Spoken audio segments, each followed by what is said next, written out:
Hey guys, welcome back to the channel. In today's video, we're going to be looking at the DS-260, the immigrant visa electronic application. And there are some frequently asked questions that we're going to be dealing with. I guess one of these questions should be what those you've been worrying about before you start or during your completion of your DS-260. So sometimes people ask, what do I need to complete and submit forms online? So what they need in submitting the forms. Actually, what you did is first internet access, your invoice and case number, and then for diversity applicants, the same thing. You need your diversity case number and the principal applicant's date of birth. So you see, it's different for immigrant visa applicants and diversity visa applicants. You know, there are two different forms of visas. The other one is for family preference and maybe work, and then the diversity is for the lottery that is played every year, which brings in about 55,000 people. The second question is, where can I find the DS-260? So some people worry about where they can find the DS-260.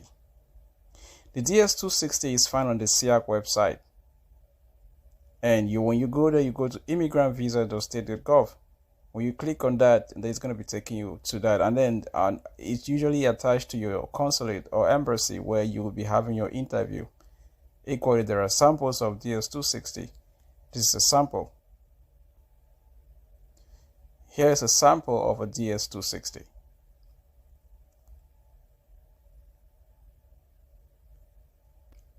Next question. Can I answer in my native language? No. So with the DS-260, you want to use the officially known language, which is English. All answers except specially provided must be in English, using English characters only. Application submitted in any other language or in English may be rejected, and you will be required to log back into the USCIS and then provide English answers.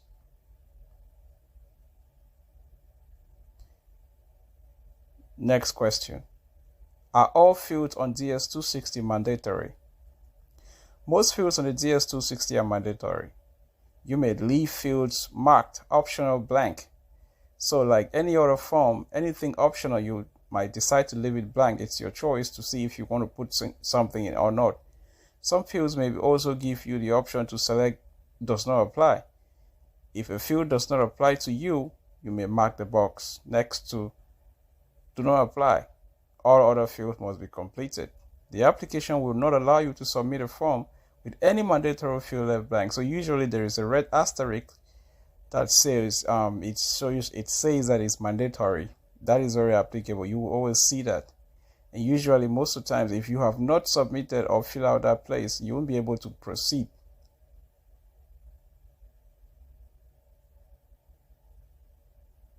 Next question. What happens if I need to step away in the middle of the data entry?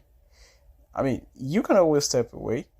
You may save your partially completed DS-260 at any time by clicking on the save button at the bottom of every page. So remember, you can always save and come back later.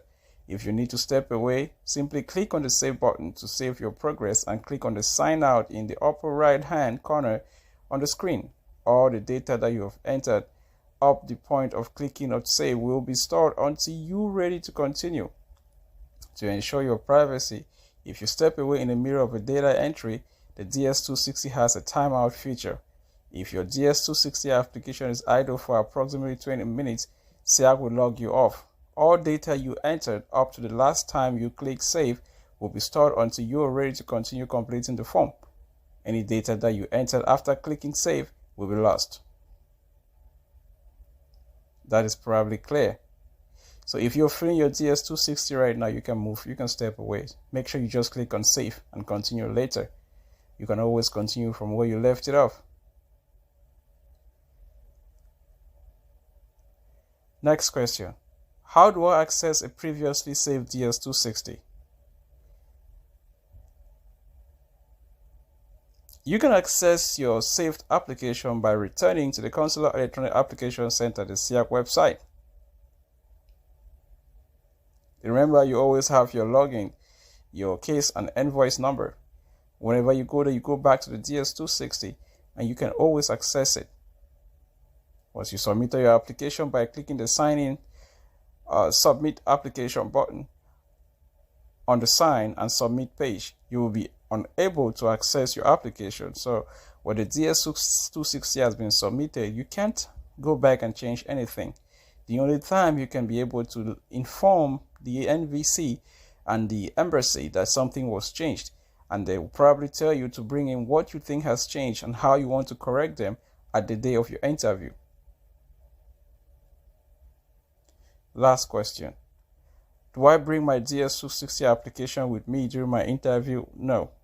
You should not bring your application with you during your interview. The interviewer officer will have full access to review your application online. But there is a confirmation that says you've completed your DS-260. You might as well keep that in your file and take it along during your interview. Let's review. First question. What do I need to complete and submit my DS-260 forms online? Internet access, case and invoice number for family preference and work visas, internet access, case number and date of birth for diversity visas. Where can I find DS-260? On the SIAC website. Can I answer in my native language? No. If you do so, you might have to go back, log in and do it in English. Are all fields on the DS-260 mandatory? Yes, they are. Optional fields let you go without filling out anything. What happens if I need to step away? You can always click the save button below and then come back. Anything you enter after saving will not be saved, but anything you entered before clicking the save button will be saved and you can continue from where you left off. How do I access my previously saved DS-260? Go back to the SIAC website and log in with your case number and your invoice number. Do I bring my DS-260 application during my interview? No. You don't need to take it. Thank you very much for watching this video. Leave me a comment in the comment section below. If you're filling your DS-260 right now and you have issues, ask a question and we will be able to help you. I'll see you in my next one. God bless you and bye.